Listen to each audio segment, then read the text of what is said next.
আসসালামু আলাইকুম প্রিয় শিক্ষার্থী বন্ধুরা, কেমন আছো? আশা করি সবাই ভালো আছো।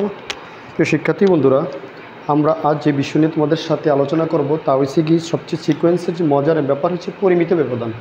আচ্ছা, পরিমিত ব্যবধানটা আমরা কি বইয়ের ভিতরে অনেক সুন্দরভাবে গুছিয়ে একটা সংকেত দেওয়া হয়েছে।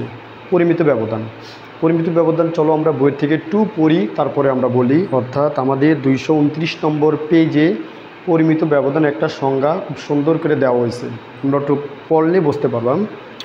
কোনো তথ্য সারিতে মানগুলো হতে গাণিতিক গড়ের ব্যবধানের বর্গের সমষ্টি মোট গণসংখ্যা দ্বারা ভাগ করলে যে মান পাওয়া যায় তার বর্গমূলকে পরিমিত ব্যবধান বলা হয়। একে বেদাঙ্কের সিগমা স্কয়ার বর্গমূল হলো পরিমিত ব্যবধান। অর্থাৎ পরিমিত ব্যবধানকে সিগমা অথবা এসডি ডিভিশন, অর্থাৎ পরিমিত ব্যবধানকে বলা হয় স্ট্যান্ডার্ড ডিভিশন। অর্থাৎ STANDARD standard, DEVIATION division, standard division, যেটাকে বলে এসডি বলা হয়, এসডি। আচ্ছা, পরিমিত ব্যবধানের মূল বিষয়টা হলো কি, অর্থাৎ কোনো গণসংখ্যা থেকে আমরা একটা ছক তৈরি করব। প্রাথমিক অবস্থায় আমরা একটা ছক তৈরি করব। সেই ছক তৈরি থেকে সেখান থেকে আমরা পরিমিত ব্যবধানটা আমরা বের করব। চলো বন্ধুরা, আমরা ফার্স্টে আমরা উপাত্তগুলোকে আমরা ছক বানাই। প্রদত্ত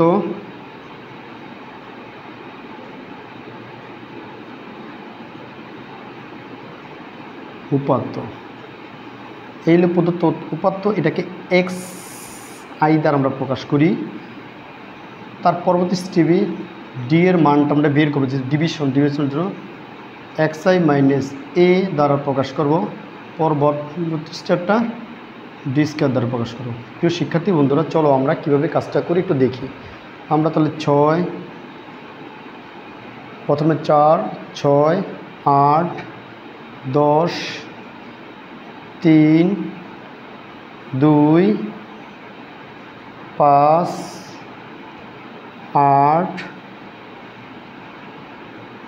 1, 7। প্রিয় শিক্ষার্থী বন্ধুরা, আমরা পরিমিত ব্যবধানটা ফার্স্টে কাজগুলো করব। কীভাবে কাজগুলো করব সেভাবে আমরা একটু দেখব। আমাদের প্রথম শর্ত হলো, আমাদের এখানে যে পরিমিত ব্যবধানটা যে কাজটা করব, সেই কাজটা আমরা কিভাবে করতে পারি তার একটা ধারাবাহিকতা আমরা এখানে ব্যাখ্যা করব, যে কোন প্রক্রিয়ার মাধ্যমে ধারাবাহিকতা ব্যাখ্যা করব। আমরা এই পরিমিত ব্যবধানের মধ্যে এমনভাবে একটা পার্ট ধরব, যে পার্টকে আমরা সাধারণত অনুমিত গড়, আনুমানিক একটা গড় হিসাব করে আমরা বের করে ধরব।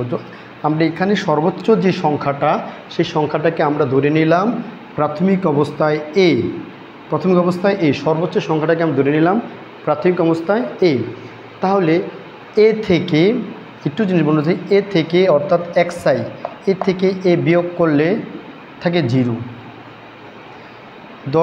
8 থেকে 10 বিয়োগ করলে থাকে -2, 6 বিয়োগ করলে থাকে -4, 4 বিয়োগ করলে থাকে -6, 3 বিয়োগ করলে থাকে -7, 2 বিয়োগ করলে থাকে হইতেছে কি -8, 5 বিয়োগ করলে থাকে -5, 8 বিয়োগ করলে থাকে -2, 1 বিয়োগ করলে থাকে -9, 7 বিয়োগ করলে থাকে -3।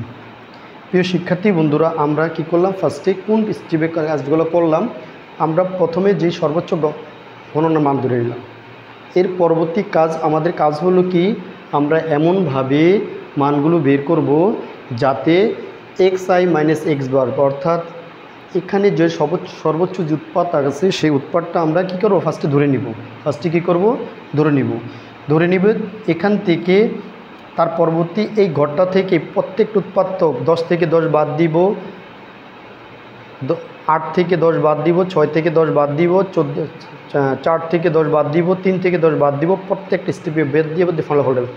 এরপরে এই সামেশন একটা বর্গ করে নেবে, 6 6 36, 4 16, 4 0, 7 7 49, 8 8 64, 5 5 25,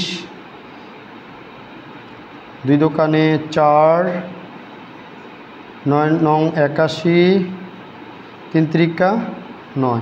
প্রিয় শিক্ষার্থী বন্ধুরা, আমরা ফার্স্টে এই কাজগুলো করে নিলাম।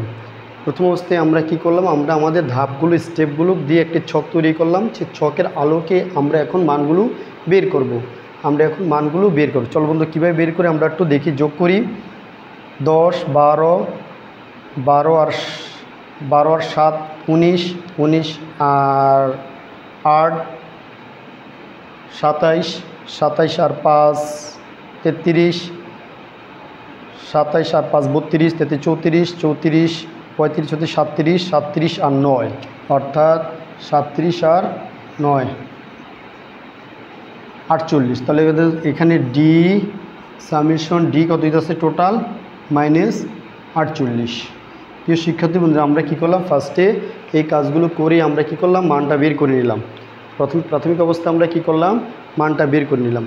সেকেন্ড পজিশন, আমরা ডি স্কয়ারের মানটাকে কী করব, গুণ করে বের করব। ডি স্কয়ারের মানটাকে আমরা যদি গুণ করে বের করি, এখানে দেখি আমরা কত যোগ করব, যোগ করলে আমাদের একটা মান চলে আসবে। সে মানটা আমরা ক্যালকুলেশন করি। কিভাবে করি চলো বন্ধুরা আমরা একটু দেখি যে দ্রুত কিভাবে কাজটা করা যায়। আমরা তার জন্য একটু সাহায্য নিয়ে কাজটা করে নিই। প্রিয় শিক্ষার্থী বন্ধুরা, আমরা যদি কাজটা দ্রুত করি তাহলে কি আমাদেরই কি মঙ্গলজনক। আমরা 36 আমরা কাজটা করে নিই, যাতে করে সহজেই আমরা কি করতে পারি। প্রথম অবস্থায় আমরা যদি 2 যদি যোগ করি, যদি 9 10 10 আর 4 14 14 আর 5 19 19 আর 4 19 আর 4 23 23 আর 9 32 32 আর 4 32 আর 4 36 36 36 আর 6 42 42 আর 6 48 48 এর 8 48 এর 8 হাতে রইল 4। তাহলে এখানে হচ্ছে 8 9 10 10 আর 16 16 আর 4 20 20 আর 21 22 23 24 25 26 27 28 28। প্রিয় শিক্ষার্থী বন্ধুরা, আমাদের যোগফলটা কত বেরিল, টোটালি যোগফল হলো 28। এখন আমরা পরিমিত ব্যবধানটা বের করব। তাহলে পরিমিত ব্যবধান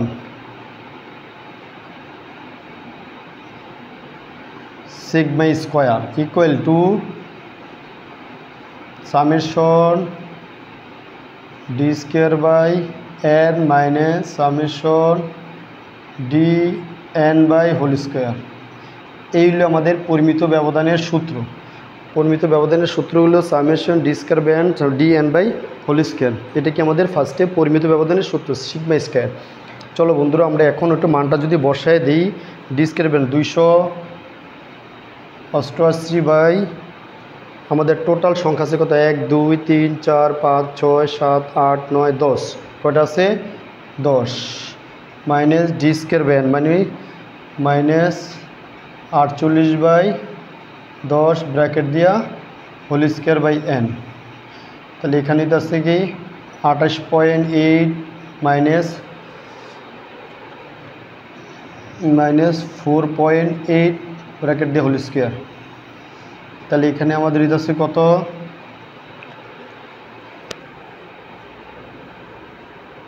4.8 গুণন 4.8 23.48 মাইনাস 23.8 23.04 বিয়োগ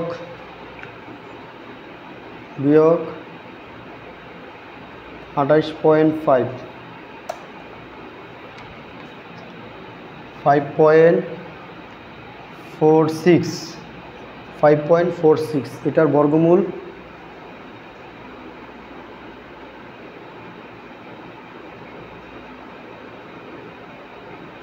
5.46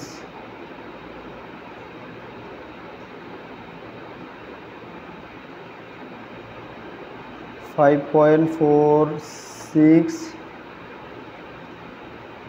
2.33। প্রিয় শিক্ষার্থী বন্ধুরা, আমরা যখন নাকি যে পার্টটা করলাম সেটাকে বলা হয় পরিমিত ব্যবধান। কী ব্যবধান? পরিমিত ব্যবধান। পরিমিত ব্যবধান কীভাবে করতে হয় তা আমরা যদি একটু লক্ষ্য করি তাহলে বুঝতে পারবো। আমরা ফার্স্টে পরিমিত ব্যবধান করার জন্য যেটাকে বলে এসটি ডিভিশন, স্ট্যান্ডার্ড ডিভিশন তার মানে পরিমিত ব্যবধান। আচ্ছা, উপাত্তগুলো দেওয়া থাকবে, সেই উপাত্তগুলোর আলোকে আমরা ফার্স্টে এটা হচ্ছে কি বিন্যস্ত না অবিন্যস্ত। তো অবিন্যস্ত যে উৎপাদগুলো দেওয়া থাকবে সেই উৎপাদের আলোকে আমরা প্রদত্ত উৎপাদগুলো লিখব, তারপর সিকোয়েন্সে ডিভিশন যেটা ডাটা যে ডিভিশনটা মানটা বের করব, তারপরে ডিসকার যে মানটা থেকে এটা বের করব, বের করার পর আমরা পরিমিত ব্যবধানের সূত্রে অ্যাপ্লাই করব। যখন পরিমিত ব্যবধানের সূত্রে অ্যাপ্লাই করব সেখান থেকে আমাদের পরিমিত ব্যবধান কি কোন জায়গা থেকে আসে সেটা আমরা ডিটেল পেয়ে যাব। প্রিয় শিক্ষার্থী বন্ধুরা, আমরা কি এটা পারবো? আমরা অবশ্যই করব। করার পরে আমরা দেখব পরিমিত ব্যবধান। পরিমিত ব্যবধানের সব সময় মাস্ট বি এ গড় ব্যবধানের থেকে ছোটোই হয়, ফলাফলটা সাধারণত গড় ব্যবধান থেকে ছোট হয় কি পরিমিত ব্যবধান। ধন্যবাদ সবাইকে।